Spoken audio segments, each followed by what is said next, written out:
and these ETF products have been hugely successful for firms like BlackRock and the others that issued them. But at the same time, I think I heard that a quant analyst there was recommending, like a 5 to 10% based off his quant models. But he said, but technically a 28% allocation would be the reasonable, I think he said.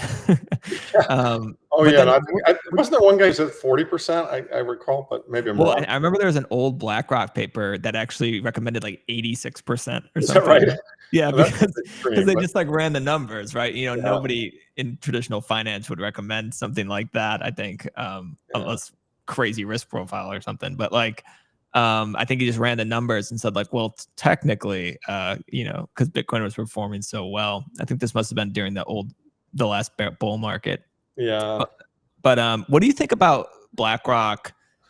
I want to say Wisdom Tree came out yesterday and said they're adding it to a couple funds, their ETF, and then also BlackRock added it to their $18 billion global allocation fund and also their $36 billion strategy fund. It just makes total sense. Yeah, I think it's a huge positive, Sam, and it makes total sense. I mean, look, the fact of the matter is that investment managers are charged with delivering performance. Okay, that's what we, people who manage money, get paid to do.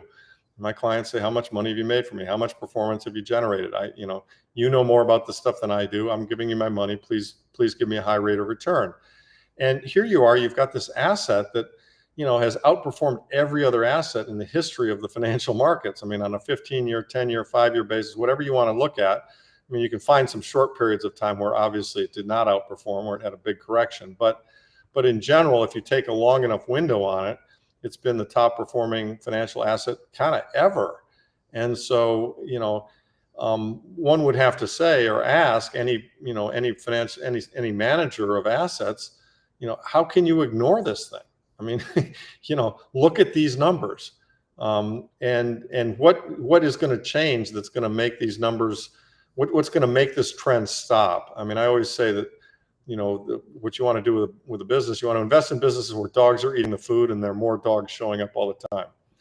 And Bitcoin's a classic example of that, right? The dogs are eating the food and there are more dogs coming to the party. And unless that changes, it's like, why aren't you long this thing? I mean, now, obviously the waiting is an issue, and if you're 80 years old and you can't suffer a drawdown, you can't go 100% into it. But there's nobody who can't have 1 or 2% in it. If it goes to 0, they won't be affected. And if it does a 10 bagger or 100 bagger, it'll make a meaningful impact on their portfolio.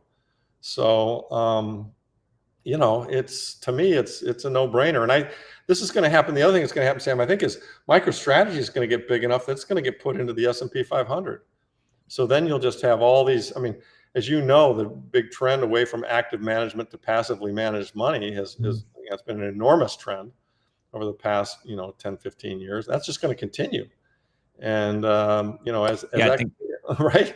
And people are going to have to buy MicroStrategy. Flows that it's a feedback. It's like a flywheel with these funds and the ETFs with MicroStrategy getting included, and then it just all leads to demand for Bitcoin when it comes down to it. Like funnel it down. It's very much a positive feedback loop in the same way that inflation is a negative feedback loop for the dollar. As the dollar loses its value and ability to buy stuff, people are like, why the heck am I holding this thing? Why do I want these bonds? Why do I want this cash? It's a melting ice cube. I just don't want to have it. Yeah. And even, even like you said, if some of these institutional investors go 1%, 2%, 5%, like I was looking at pension funds and some global study said they manage $50 trillion in assets under management, and Kathy Wood was recently in an interview saying like, if we expect 5% from these institutional investors, that increases our long-term target from 1.5 to $3.8 million per coin or something like that. And price predictions are always kind of, let's not go there. Who knows? But like, the real point is that even a small allocation from these large institutional investors could have a significant impact on something as small as Bitcoin. It's back to just the simple math: 300 trillion, financial assets, 1.4 trillion Bitcoin. Do the math. What piece of that 300 is going to come after the 1.4? I mean, the 1.4 is going higher. It has to. I mean, I wrote a paper in 2018 about this, and at the time, Bitcoin was worth 140 million. So it's done a 10 bagger since, since 2018. And because it was at 6,000, 6,900 when I wrote that paper. And, the other thing on these ETFs, it's interesting is that money's been coming over on the ETFs, and that's a good thing. It's been driving the price higher. But, it's still, these institutions take time. They don't do things quickly. It takes time to filter in. And here's a data point I think people might find interesting. We have a couple of clients, one of whom has an account at Morgan Stanley. And he went to his Morgan Stanley broker and he said, I want to buy some Bitcoin ETF. I want to buy, Fidelity or something. And the broker said, no, you can't do that. We're restricted. Even on unsolicited, we can't buy it for you. We do have our own product, which takes some of the volatility out, blah, blah, blah, pay us 100 bips, typical sleazy Wall Street thing, right? Buy our thing, not the real thing, right? And then another client of ours has an account at Edward E. Jones, which is, kind of a high-end retail brokerage, kind of boutique-y, but a lot of people with a fair amount of money in the United States use them. Same story. He went to his Edward E. Jones broker, said, buy me some of this Bitcoin. And I said, sorry, it's restricted. We can't do that for you. So now I think that's going to change, because what's going to happen is, Morgan Stanley and Edward E. Jones are going to realize that if we don't let our clients buy this, they're going to leave us, and so, but the point is, we're still climbing a big wall of FUD. And, it's still the people. I mean, there are a lot of people I know when I talk about buying Bitcoin and they look at the price, and I say, and I'd recommended it to them all along the way. And they, well, I missed it. I should have bought it at 30. I should have bought it at 15.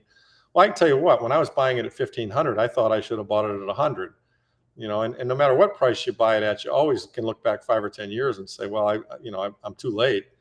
But back again to the big picture numbers, 300 trillion, 1.4. You're not too late. We're still, this kind of reminds me of like the internet in 95. And, we had a long way to go in 1995 on the internet in terms of penetration. So It also reminds me of, and I use this example in Madeira, it's kind of a new base layer of money. It reminds me very much of Microsoft in the early days. I think I told the story, I bought Microsoft and then I screwed up and I sold it because I wanted to buy a condominium, which is a logical thing for a young guy to do. But, I couldn't really foresee and understand just how every person in the world was going to have a PC, and every PC was going to need operating software, and Microsoft had a monopoly on the operating software for those PCs. And so, the network effect of it all just, it just kept multiplying for years and years and years. And, that's, I think, what's going to happen here. It's sailors, it's going up forever, Laura. I mean, it really is. Well, everybody in the world needs a way to save right now. They need, Correct.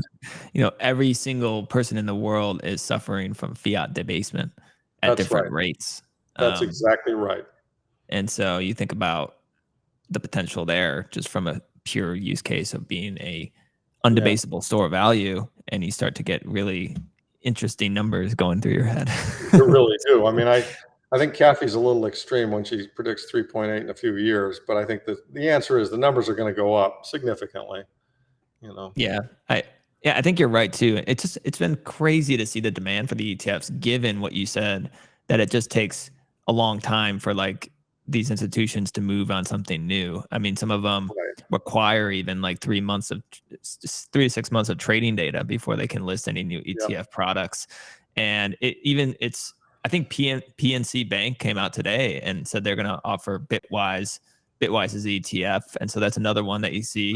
You saw different RIA platforms. There's only like 2 major ones, Cetera and Carson, that has allowed these Bitcoin ETFs. And so it's going to take time for all these platforms RIA platforms that they use to start to offer them. And so we're very, very early days in terms of the penetration of ETFs in the infrastructure, let's say, for institutional investors. And let me just say, there's a very interesting parallel here that some of your people may not know about, which is to say that, pre 2003 or 4, I'm not sure I have the year exactly right, but I'm pretty sure it was 04. If you wanted to buy gold, you had to go to a coin store, right? You had to, go buy coins or buy bullion or find a specialist dealing in gold. If you had money in your brokerage account, you couldn't buy gold. There was no way to do it. And a gold ETF got created. Boom, GLD, the biggest gold ETF in the world now. And, at the time, gold was in the $250, $300 range area. And there was nothing in the gold ETF the day they launched it. And of course, now it's, 60 billion plus of assets. And in the time frame that, the demand that ETF created for gold in that time frame took the price of gold from $250 to $1,900 from the date of launch to the peak in 2011. So almost 7x your money, in kind of a In like six, a 7 years. decade. Yeah, in a decade, in less than a decade. And I'm not saying this isn't exactly analogous. Okay, it's different. It's a different asset and everything else. But the point is that when you open up a channel that allows people who have brokerage accounts to very easily say, "Oh yeah, give me some of that." It's a ticker symbol. It's gonna increase demand for it. Full stop. And so that's, I think we will look back a few years from now, and there'll be a lot of people say, "Oh God, I wish I'd bought a whole coin at 70 grand." I think in 10 or 15 years, it'll be a big deal to, your kids will say, "Holy shit, you're a whole coiner? I mean, you have an entire coin? Those things are worth $1 million a piece." Gosh, Dad, you're a millionaire. How did that happen? I mean, I think that will happen. But that's years out. That's not tomorrow. It's probably 2030 or so, but I think it's coming. Yeah, you bring up the gold ETFs, but it seems like people are starting to dump ETFs. Well, they are. Yeah. Regular. Let's actually pull up that chart, Jacob. Yeah, it's a good tonnage chart. one. Yeah. So this is a great chart. I mean, yeah. Sorry, my dog's making some noise in the background. It's okay. This kind of, I mean, people say gold and Bitcoin compete with each other. Okay, let's not kid ourselves. They both are forms of sound money. Gold market's a much bigger market. Bitcoin is an adopting market and therefore growing rapidly. And this is the GLD. The black line is the GLD ETF. On the right scale is tonnage. And so what you can see is that, it took a big note. First of all, notice how it took a big jump up when the money printing started in 2019, 2020. Boom. Look at, people were buying gold and the price of gold went straight up. Okay, that's all good. Now Jay Powell comes in, raises rates. We're trying to get everything under control. And guess what? People are selling GLD, perhaps to buy Bitcoin or just because for a while gold was kind of trading sideways. But if you look at it, and by the way, this is a Luke Groman chart as well. If you look at the red circle on the right, what you see is U.S. investors and investors in general are selling the GLD ETF, and yet the price of gold is hitting all-time highs. So what explains that? I'll tell you what explains that. It's foreign central banks are enormous buyers of gold. India and China, particularly China. And China underreports what they buy, but we can see what they buy because most of the gold in the world is refined in Switzerland. And Switzerland does report their export statistics. And the bottom line is, you and I, Sam, I think believe that Bitcoin will ultimately become the monetary standard of the world, the numeraire, given enough time. But, the world doesn't believe that yet. We're kind of on the cutting edge. And the world, I think, sees the monetary problems that are developing, and a lot of these central banks see the monetary problems that are developing. And I think they're likely to wrongly, but first they will choose gold as their reset mechanism or as their neutral reserve asset. Which is not to say that gold won't work. I say wrongly just because I think Bitcoin's a better choice than gold. But it's not to say gold won't work. Gold will work fine, but ultimately, Bitcoin is going to outperform it as it has, in the last 10 years. So I would say gold might perform fine, but will it actually work as the foundation of a new monetary system? Well, there's that too. Verifying it. Yeah. Yeah. I just, you see them buying gold, and I think it's kind of a little bit of, do they understand the history of that, of how it actually leads to, the papering of gold because of some of the limitations, right? Yeah, you pointed to the fatal flaw, which is you can't verify it. You don't know what anyone has. Everyone's lying. Yeah, it's hard to move, etc. All problems. And paper gold. Yeah.